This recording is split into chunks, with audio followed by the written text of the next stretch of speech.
Welcome back to ComeonyespursTV. We are previewing the FA Cup third round match against Pompey at the White Hart. That's it, White Hart Lane? No, the Tottenham Hotspur Stadium, which it comes up on Saturday.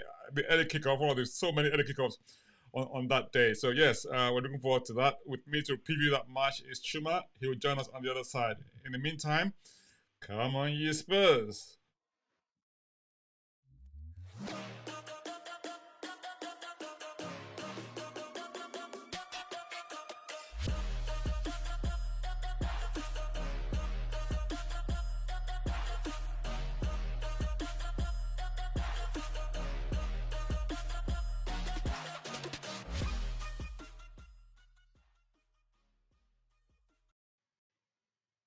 Welcome back. Wow.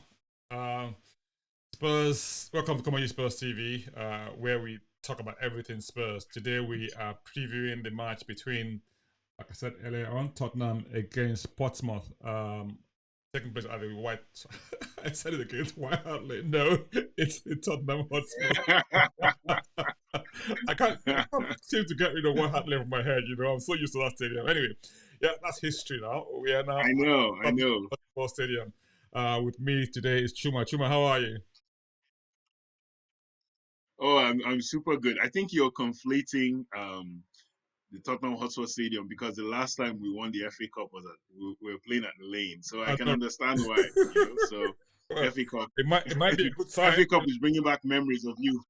I Yeah, hope it's a good sign in terms of omens, if you like. We haven't won the FA Cup since 2000 and no, when was that? When was the last time we won the FA Cup? 1991, 1991. Wow, that's a long time. 1991. That's 32 years. 32 years ago this year. 32 Wow. years. So we need to be back to winning ways. At some We, point, to think that Tottenham used to be hold the record for the highest number of FA Cups. They won 8 FA Cups, right? And and yeah. I mean now Arsenal have well, we don't mention that name here. Sorry, that other team up the road, you know, have have won it 14 times. Can you believe that? It's just literally blown us out of the water when it comes to FA Cup victories. But hey, not to worry. No, it's what they used to call Spurs a cup team. We're Absolutely called a cup team. yes. And that was and that's kind of ironic now because we're not a cup team. And so many of our fan base would just like to be a cup team again. Forget league, just win cups. And we haven't done so in recent times. In fact, FA Cup 32 years, it's really disappointing. Honestly, it's very, very disappointing. I remember the love of FA Cup. I remember the loss to Coventry in '87. I think I was in London at the time. I think I was on holiday with my parents or something, my family, and we lost to Coventry, and it was such a downer. Like it was so horrible. Gary Mabbott's own goal. It was so. These are the memories I have of Spurs. Like you're always in a League Cup or FA Cup or UEFA Cup at the time in the '80s. You know, and you have no memories in the 2000s because we've done nothing. And we should have some accountability. There's optimism and positivity, but it's true we haven't won anything decent. But things do change. A lot of things change in the world, and I believe I will always believe. So Well, belief is always good, and I'm part of the belief team. I'm what I call the eternal optimist.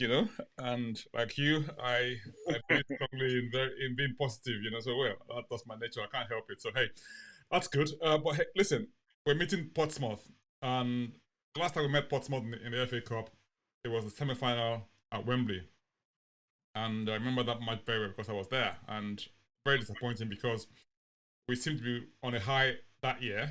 And for me, Portsmouth was like easy pickings. In theory, you could go there and beat them, And that day, we just sort of lost after extra time 2-0, to Portsmouth. And that was like almost unreal. It was almost very surreal at the time, So, I mean, it's not an experience you want to relive again. So this time around, we're hoping that okay, it's only third round, but hey, um, it might. I mean, what do you reckon for this one? well, I'm very hopeful. I used to say early kickoffs weren't good for Tottenham. Now I'm just reversing most of my statements. I think you have to speak positively to everything, and I think especially a game like this, especially coming from the Palace match in midweek, I think a lot of things have the uptick in terms of the fan base being less agitated, less gloomy. The players themselves, the ones that got a lot of praise that weren't usually praised, you could see it in their application in that match against Crystal Palace. And I don't care who Antonio Conte plays. I'm actually like of the opinion that I'll be happy if he plays young boys because I think everybody's now looking at look, I can stick a place here, or I can play without fear. And I think the younger players might play without fear. So yeah, I saw some training videos and I think it was Tanganga, Davies, and they're like more or less playing defense. So I'm thinking he's going to opt for younger players and then bring on the big guns if it's not clicking. But if he starts with the big guns, I think we'll blow them away and then take them off. But I think he might start young. Well, I think I mean you're right. So I think from what we have, we had a good match against Palace. I mean, good place to get off. I mean, kick off from in terms of confidence, isn't it? Um, so and hope. I mean, we had good performance from what you might call a few fringe players, if you like, the likes of Hill, the likes of Sarr, and Harvey White. And probably gives a chance for someone like Spence to come in and do a job as well. So I think it's probably going to go with a Hat trick, hat trick loading. hat trick Spence. Well, You people have heard it here. Jed Spence, if he starts this game, even if he comes on, I believe he will score a so goal you or heard it here assist. first. A hat trick Hat trick. for Jet Spence. Heard it Yeah. here first. Okay. That's something for us to look forward to. You know. So Spence is been one of these um well, I won't call it difficult situations, or what you might call a bit of a mystery, if you like, because in terms of pecking order, if you like, in on that right wing position or right wing back position, which is the system that Conte likes to play. Uh, I mean, probably number one on his list in the past, before a few matches ago, has always been Emerson Royal, right? And Doherty coming in second, and then of course it means potentially, I mean, Spence coming in that position. We've had matches where Doherty and Emerson were not available, but he still did not play Spence. He brought in somebody else to play the right wing back role, and then had somebody else on the left wing back. You think it's going to change this time around? Well, I hope he will. I hope he will. I hope he's seen that. I think the emergence of Brian Hill was really really good. I think it showed a lot. It shows that when you trust players, when you give them game time, when you actually allow them play, that they can make a difference. And Brian Hill, I think, is huge. I think it's huge what Brian Hill did in that game. And if he trusts Spence, I believe Spence is technically better than the other two. Um, I think Doherty gets into a wonderful position, but I think technically Spence is better than both of them. This is just my opinion from watching him at Forest, and Middlesbrough before that as well. The problem at Middlesbrough for Jed Spence was his attitude and his application. He needed a kick up the backside, so to speak, and loaning him to Forest did that for him. I think he's been unfortunate in that he's been caught up in a political situation. It's hard to believe that Antonio Conte would let politics decide his football, but it has, because it's quite clear that Jed Spence was not his choice. It was a club buy. And I've always seen these things, and I've seen players emerge from these better, sometimes worse. I think back to the team we don't want to mention have their playmaker, a guy called Martin Odegaard. Odegaard was at Real Madrid. He was a club buy. He was 15 years old, probably the best 15-year-old player in Europe. And Real Madrid bought him as one for the future. Florentino Perez invested wisely, in my opinion. But Zinedine Zidane, for whatever reason, did not take to the lad, did not want to play him, did not want to feature him. And they loaned him to a myriad of clubs where he would always end up shining, come back to Real Madrid, stuck on the bench. And now the boys in the Premier League, Real Madrid are looking, their midfield is aging, the creative ones are aging. And they're looking at this young man who they've given away to Arsenal, you know? And I look at Jet Spence and I'm hoping that will not be Spurs' stance at the end of it that, oh, well, we have to get rid of him because the manager doesn't want him. I think it's up to him to take whatever game time he has by the scruff of the neck and do something. That's what I'm really hoping. I'm really hoping. I think he will. I think he'll play well. I think game time is so necessary for him, Hill, and Pape Matissa as well. And I hope they get it in this game. Yeah, so I mean, it's not like we have plenty of options. I mean, I don't know. Hopefully, I'm not sure what the injury situation is like at the moment for the likes of Richarlison, Bentancur, and Kulusevski. I know they're recovering, and the hope is that they'll be available for the match against Arsenal. But I mean, as most tell you, I mean, managers tend to want to keep players fit and fresh. I mean, and fit for matches. So we want, especially if you've been laid off as a result of injury, we want them to get a bit of match time before what you might call a big match. So you think they might get a bit of? You think they're able to get a bit of game time against? I think they will. I looked. Yeah, against Portsmouth. Sorry, I saw Tanganga, Spence, Davies, and I saw Alfie Devine as well in training. I saw videos of training today and yesterday as well, and I saw those players there. They're involved. So if those guys are involved, then that means I think it's a clear chance that he's going to play them. I think Alfie Devine is going to play in the game. I think Harvey White is playing as well. It's the experienced players is going to put on the side. I think Sessignon might come back. I think you need to rest people like Perisic, Kulusevski and Bentancur, like you mentioned earlier on. Kulusevski is okay, but it's just will you risk him or not? Bentancur is the one that I think is by Monday or Tuesday they will know what's up with him. But both of them, regardless, I don't think they'll feature in this game, and they will just give them a week to prepare for the North London derby. So I think it's going to be more young players. I think if we're going to see any senior players, it's going to be Højbjerg, Kane, and Son on the bench. I think. I don't know, but I don't know who he'll play up front if he doesn't play Kane and Son. So Well, the maybe other Son option up. would have been Dean I was Scarlett. just thinking that I completely forgot about Richarlison. I Okay. completely forgot Richarlison was missing. So yeah, so Kane, one of Kane and Son will start. I think one of them will start. The other will sit on the bench. Possibly be Kane. Kane always starts and pull Kane off, and yeah, Son might stay on the bench and Son come on I was energy. actually talking about Dean Scarlett actually because I was saying that if he was going to play young player up front, he might have played. He's away on loan at Pompey, and unfortunately, because he's cup tied, he's a lone player. He can't play against us. So, like, it'll have been a good cameo for him to have come back to the lane to see if he could play. And you know those stories when ex players go away and come back and score against you. Oh yeah, oh yes, oh yes.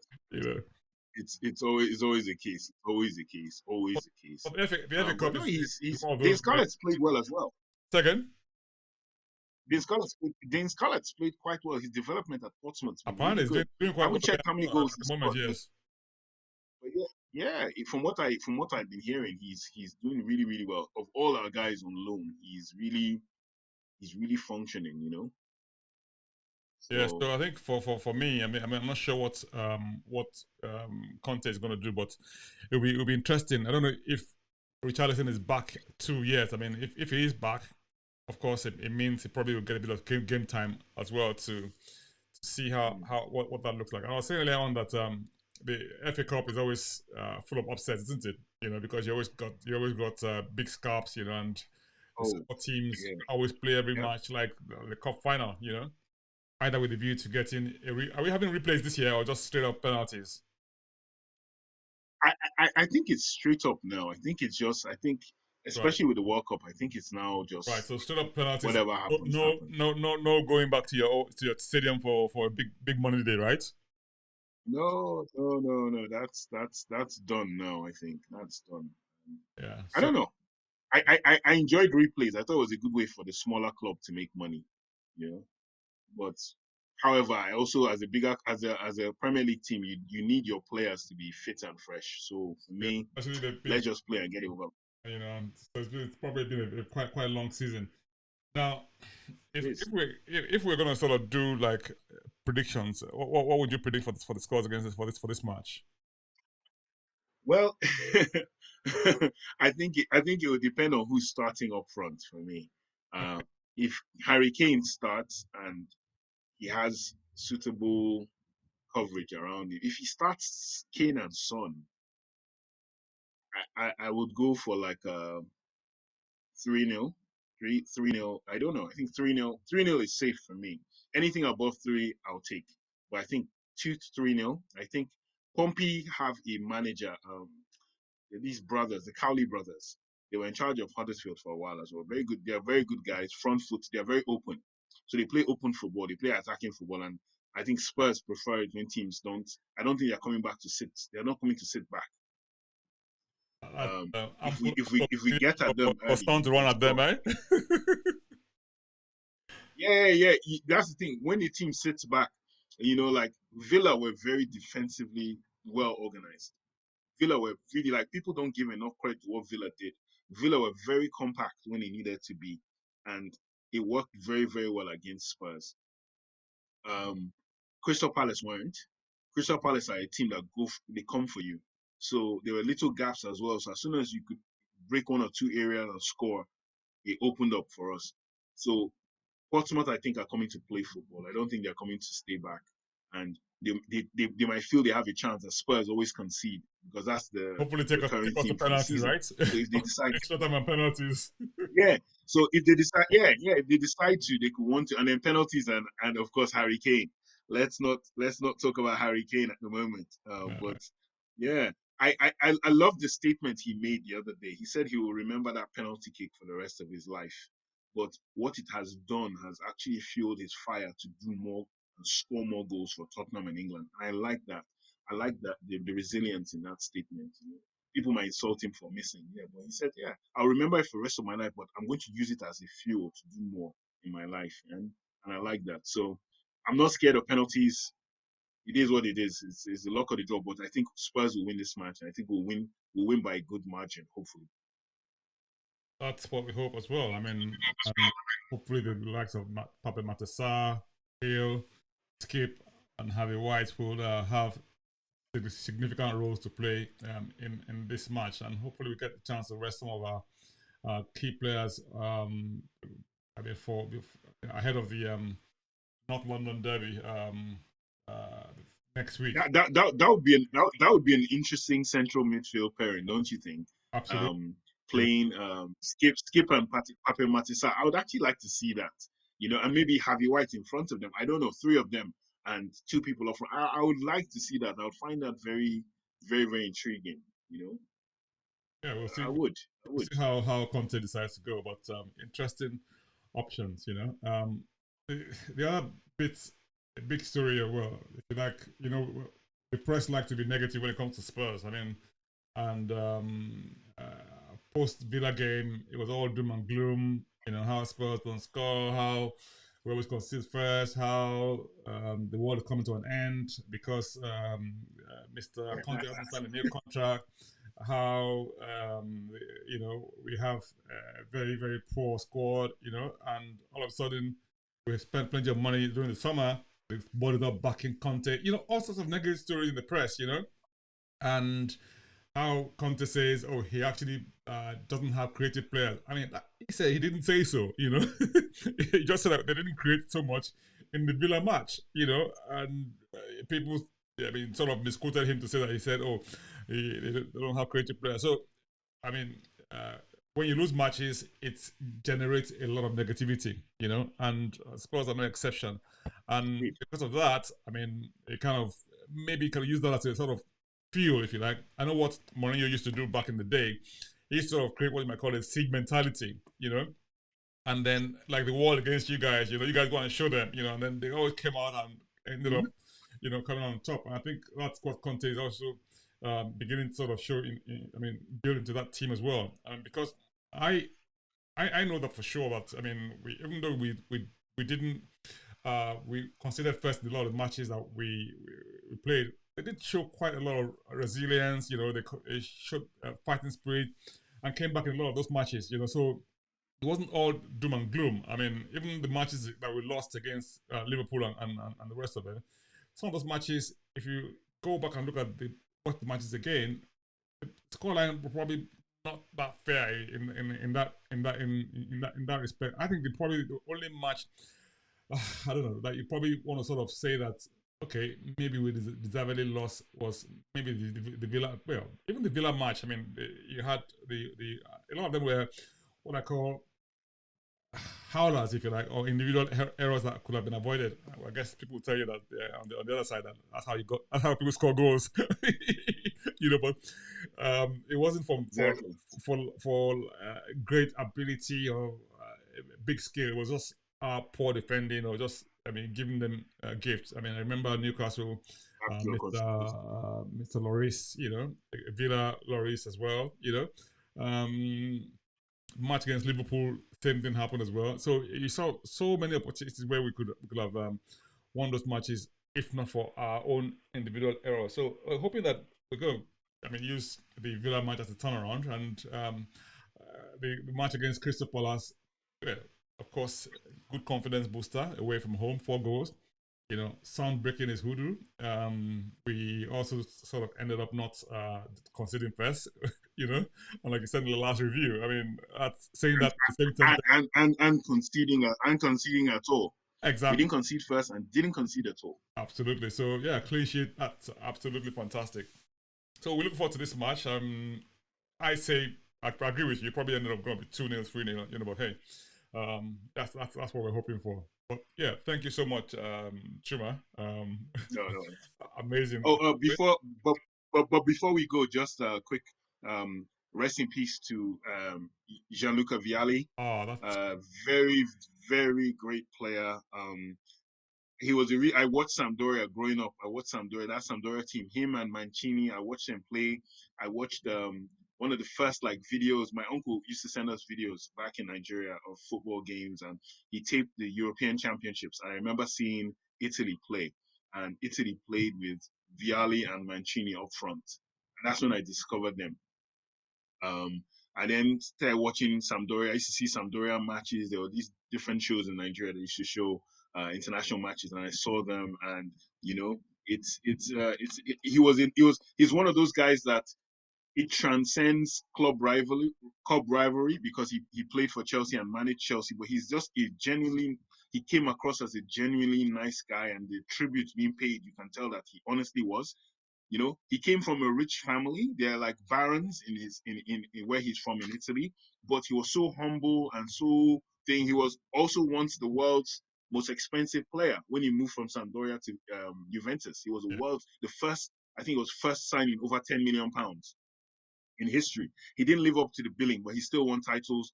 And he just always came across, every time you saw him, even as a pundit, he was so happy, so full of joy, and you saw opposition, fans hug him, love him. And he was just a genuinely nice kind of guy. And, the world is always a sadder place when people like these leave. And just condolences to him, comfort to his family, his friends. Graham Souness broke down on TV today, and a friend of mine asked me, they said, "Oh, Chuma, you're the encyclopedia of football. Why?" I said, that was his Oga. That was Souness joined Sampdoria after leaving Liverpool in 1983-84. And he now helped a young Mancini and young Vialli grow. He was their older player, was their veteran player. So he knew this guy young, and they maintained a friendship. So yeah, it's a sad day, but also the same way I give tribute to Pele, I give tribute to Vialli. Vialli was one of those that made people love football and love watching football as well. So my condolences to his family. May he rest in peace on his journey. R.I.P. Gianluca Vialli.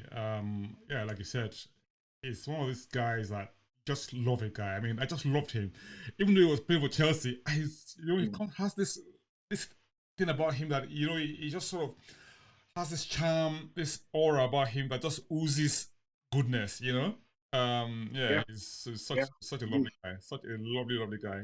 I really liked him a lot. May his soul rest in peace. yeah, on that note, come on, you Spurs. Come on, you Spurs.